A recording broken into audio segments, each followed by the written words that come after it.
So Bismillahirrahmanirrahim. This is the second video in which we are going to talk about middle cranial fossa, which is a butterfly shaped fossa. It is deeper than the anterior cranial fossa. It is having a middle portion which is narrow and shallow and sides which are wide and deep. We are going to study this both from the skulls and from the diagrammatic representation, also from these notes that I have made from the book especially.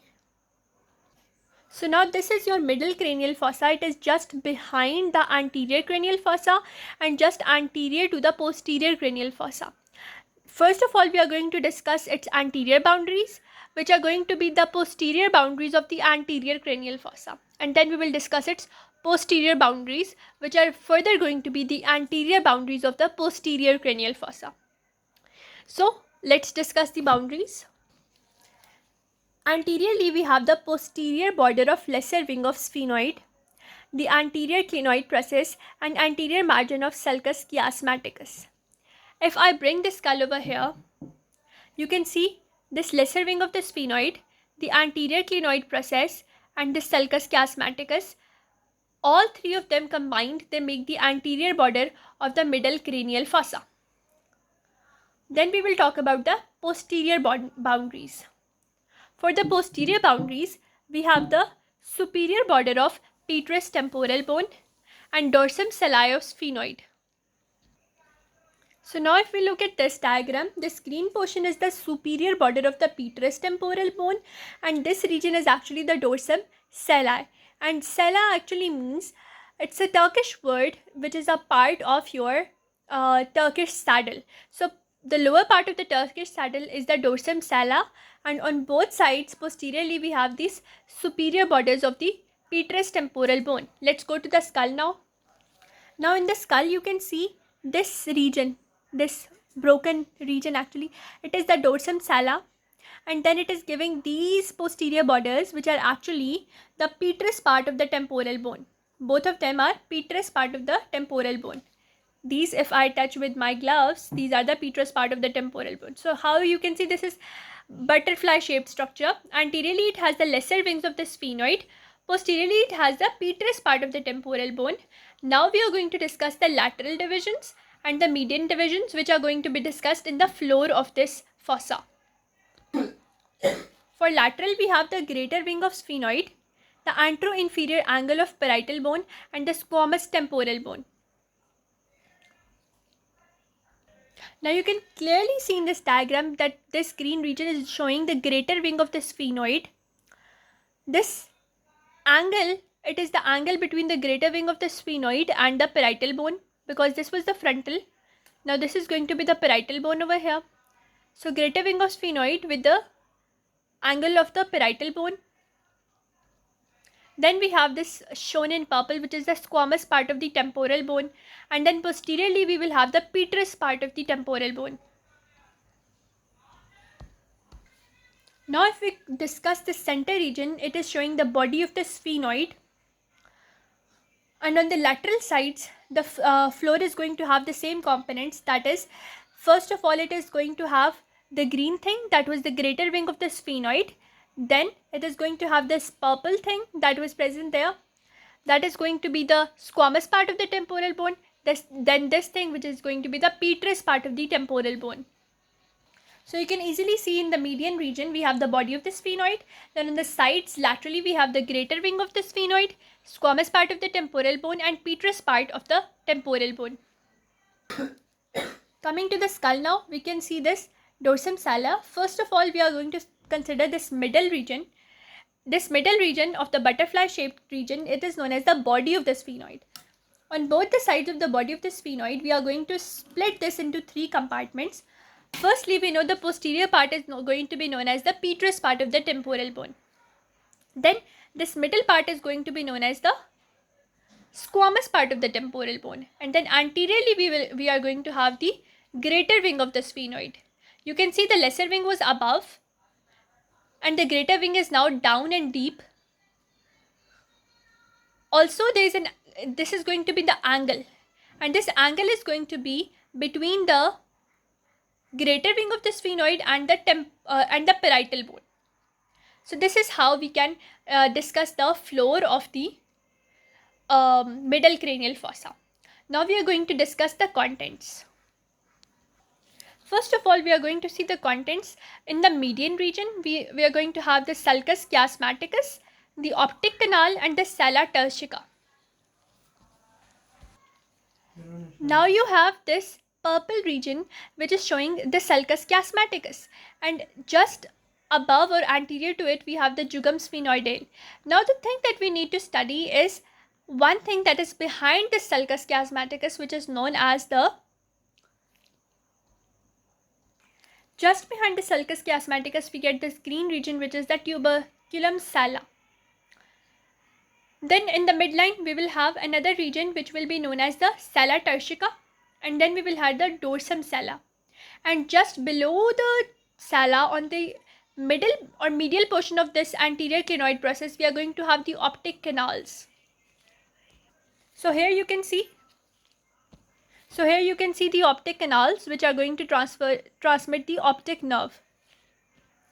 Now you can see over here that just behind this tuberculum, the sulcus chiasmaticus and tuberculum sala, we have these structures which are actually the middle clinoid processes. Now we have this sala turcica.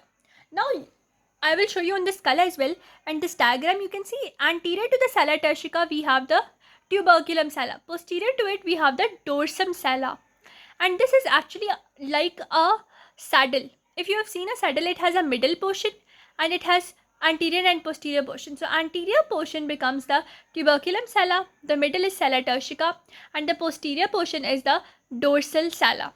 Also you can see that this sala actually transmits your it is also known as the hypophyseal plate or something like that. It is going to transfer or it is going to anchor your diaphragmatica sala, which is a fold of the dura mater. Secondly, it is going to have this pituitary gland lying over here. That is why it is related to your hypophyseal system. So if you come to the notes, now you can see the sulcus chiasmaticus. The sulcus chiasmaticus has the optic groove which leads into optic canal. I will show you on the skull in a minute. Then the optic canal leads to the orbit. Laterally it has the lesser wing of the sphenoid. Medially it has the body of the sphenoid, and behind we have the two roots of lesser wing. Then sala turcica, which has hypophyseal fossa, and it has anterior to it the tuberculum sala and posterior to it the dorsum sala. And the tuberculum sala, just behind the tuberculum sala we have the middle clinoid processes, and the dorsal sala, just posterior to it we have the posterior clinoid processes. So now if we discuss the skull again, so this middle portion is your sulcus chiasmaticus, and when we look over here it is having the optic canals through which the optic nerve is going to go to the orbital fissure. Now in the midline we have this body of the sphenoid, but this body of the sphenoid is further divided into a middle region. You can see the middle depressing region. It is known as the sala turcica. Anterior to it we have the tuberculum sala, and it has these borders over here. These are known as the middle clinoid processes. Then posteriorly we have this dorsum sala, which is going to have the posterior clinoid processes. Now we are going to discuss the lateral portion. The optic canal, the sulcus chiasmaticus, and this sala turcica, the tuberculum sala and dorsum sala, they all are part of the middle portion of your middle cranial fossa. Now we are going to discuss the lateral portion. First of all, the lateral area has the temporal lobes of the brain. Anteriorly it has the orbital fossa. Laterally it has the temporal fossa. Inferiorly it leads into infratemporal fossa. First of all, we are going to discuss the superior orbital fissure, which anteriorly opens into the orbit. Above it has lesser wing of the sphenoid. Below it has greater wing of the sphenoid, and medially it has the body of the sphenoid. And its lower border, it is having the tendinous ring of Zinn. So let's discuss the superior orbital fissure. So let's look at this skull. This is the lesser wing, and this was the greater wing. And on the medial side we have the body of the sphenoid. So just over here, you can see this opening. This is the superior orbital fissure, you can see. So above it has the lesser wing, below it has the greater wing of the sphenoid, and on the medial side it has the body of the sphenoid, and it is known as the superior orbital fissure. And this superior orbital fissure is now going to lead into your, its lower border is going to have the common tendinous ring of Zinn. So if we look at this region over here, we can see it has a upper border and a lower border, and this lower border is going to have an attachment of a ligament which is known as the border of the common tendinous ring of the Zinn. Superiorly the lesser wing, inferiorly greater wing, lower border is going to have the common tendinous ring, medial side it has the body of the sphenoid, and this groove is known as the superior orbital fissure. After this, we are going to have the greater wing of the sphenoid. Now this greater wing of the sphenoid has a large number of holes in it. First of all, we will discuss the foramen rotundum, which is going to lead into pterygopalatine fossa.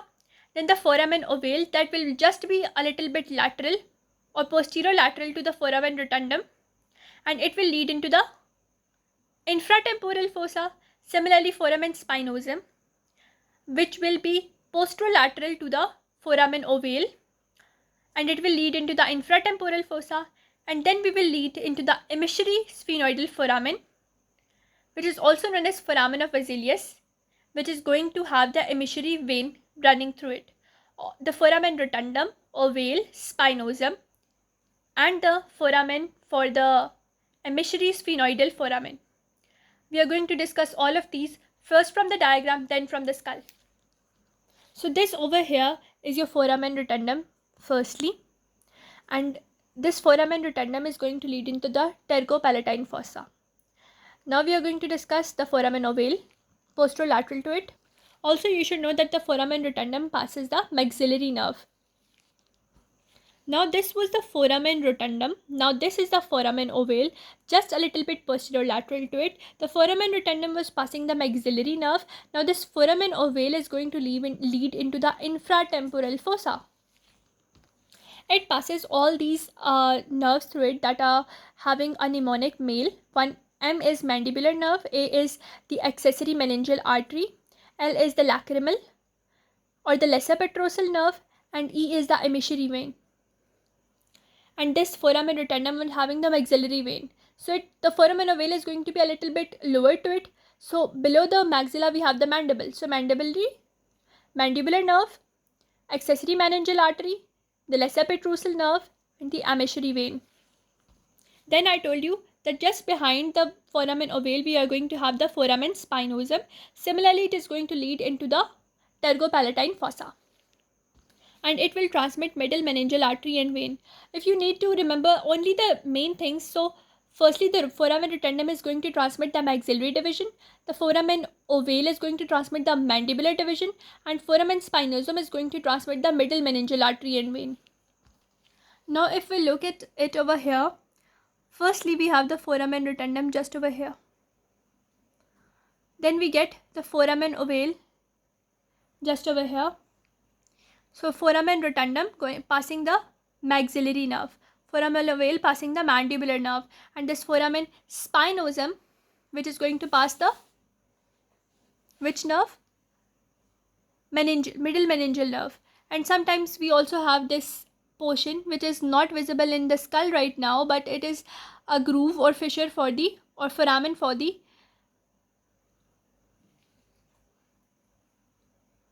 emissary vein. So the foramen rotundum, then the foramen ovale. You can easily differentiate the foramen ovale. It is having a large oval fissure. And then this is the foramen spinosum, and you can see this anteriorly, then this posterolaterally, then this posterolaterally to it, foramen rotundum, ovale, spinosum, and sometimes that foramen which is going to be over here. Now you can see this groove over here that is just behind the body of the sphenoid and anterior to this petrosal part or the petrous temporal bone. This region, it is known as the foramen lacerum. it is between the body of the sphenoid and the petrous part of the temporal bone. This groove over here, it is known as the foramen lacerum. Now this groove is the posterior end of carotid groove, posterior medial to the foramen ovale, and leads into infratemporal fossa. Just like your foramen ovale, foramen spinosum, it is going to lead into the infratemporal fossa, the foramen lacerum. Now cerebral surface of squamous temporal bone. The squamous temporal bone is the middle one bone. It is concave and branches the middle meningeal vessels. How do we know it branches the middle meningeal vessels? Because it has the groove. Which groove is that? The groove is the foramen spinosum. So if we come over here, so foramen rotundum over here, foramen ovale over here, foramen spinosum over here, sometimes the emissary foramen over here, this foramen lacerum between the body of the sphenoid and the petrous part of the temporal bone over here, and you know this portion of the temporal bone, it is known as the squamous portion of the temporal bone, and this squamous portion of the temporal bone is going to have the foramen spinosum, which is going to pass the middle meningeal vessels and nerve. I could find a really nice diagram of the body of the sphenoid and the petrous temporal bone leading into this foramen lacerum that we clearly saw in our skull, and we can see in the schematic diagram as well. Now your petrous temporal bone, the anterior surface of which, it has a lot of impression. First of all, it is having a trigeminal impression, then a hiatus for the greater petrosal nerve, then for the lesser petrosal nerve, then the arcuate eminence, and then the tegmentum tympani. First of all, the trigeminal impression has a trigeminal ganglion. The greater petrosal nerve leads to foramen lacerum. Lesser petrosal nerve leads to foramen ovale. Arcuate eminence has semicircular canals, and tegment tympani anteriorly, it forms the roof of the tympanum antrum and leads to pterygotympanic and petrososquamic fissures. Now we look at this petrous temporal bone. Actually, the place that it is leading to this foramen lacerum, it is known as the apex of the temporal bone. Then just behind the foramen lacerum, it has a trigeminal fossa which lodges the trigeminal ganglion. Then just at the midpoint, we are going to have this arcuate eminence. This was the trigeminal groove. This is the arcuate eminence. Now just on the superior border of this petrous temporal bone, we are going to have a groove, and we can see this groove is going to have the superior petrosal nerve or the superior petrosal vessels. Now the thing that you need to know, the superior and inferior petrosal vessels, they are a part of your venous system of the brain that I have covered in another video. You can watch it over there. So this over here is the superior petrosal groove. So we have discussed the trigeminal groove over here, the arcuate eminence that was just lateral to it, and this superior petrosal groove that we can see in the superior border. Now we can also see the markings over here. These are for middle meningeal vessels.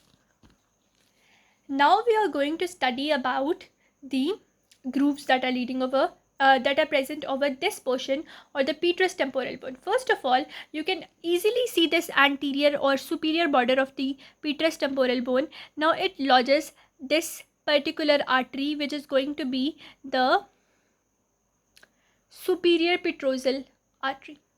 The inferior petrosal artery has a groove that is a little bit inferior, but we cannot see on the skull.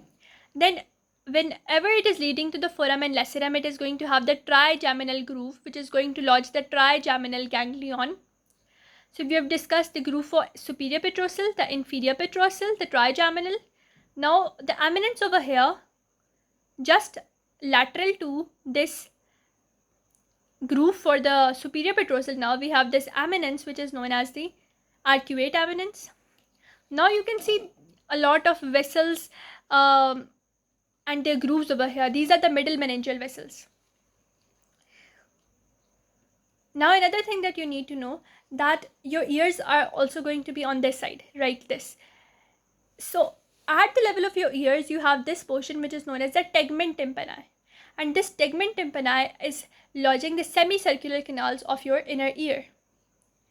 Now, one thing that I could find in my notes was